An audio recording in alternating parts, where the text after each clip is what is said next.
เอาสบายดีเนาะมื้อนี้ทางเพจ C-Boy Basic Math เฮาสิมาบอกเทคนิคคูณไหวเนาะของจำนวนที่ลงท้ายด้วยเลขหาเนาะตัวอย่าง25คูณ25หมายว่าจำนวนที่คือกันและลงท้ายด้วยเลขหาเนาะหรือ35คูณ35 45คูณ4575คูณ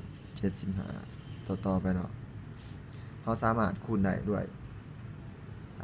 วิธีง่ายๆเนาะตัวนี้เนาะ25คูณ25จำนวนทั้งเทิงกับ25ทั้งลุมก็25เนาะลงท้ายด้วยเลขหาทั้งสองให้เขียนออกมา25เลยอยู่ท้ายเนาะหลังจากนั้นเลข2อยู่ทั้งหน้าเนาะให้เอาไปคูณกับเลข3จาก2เนี่ยไปคูณกับ3เนาะจาก3ตัวนี้ให้ไปคูณกับ4เนาะเอา2คูณ3ออก6เนาะหมายความว่า22คูณ25คูณ25จะเท่ากับ625เนาะต่อมา35คูณ35เนาะลงท้ายด้วยเลข5คือกันเขียนคือเก่าเนาะทั้งถ่ายแม่น25เลข3ให้เอาไปคูณกับเลข4เนาะ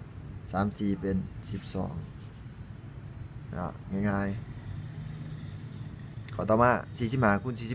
45คือเก่าเนาะลงท้ายด้วยเลข5จำนวนคือกันเขียน25คือเก่าเลข4เอาไปคูณกับหยังเอาไปคูณกับ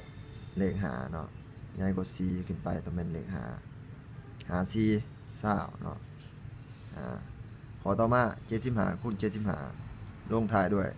เลข5เนาะจำนวนคือกัน75คือกันเขียนคือเก่า25เลขท้ายจะเป็น25เนาะ7ให้เอาไปคูณกับหยังใหญ่กว่า7เป็น8เนาะ7 8 56เนาะนี่เป็นเทคนิคคูณไหวเนาะของจำนวนที่ลงท้ายด้วยเลข5 2จำนวนที่คือกันลงท้ายด้วยเลข5เนาะถ้ามีตัวใดบ่เข้าใจก็คอมเมนต์ถามกันมาได้เนาะและฝากกดแชร์ให้หมู่เพื่อนได้มาเรียนนำกันเด้อ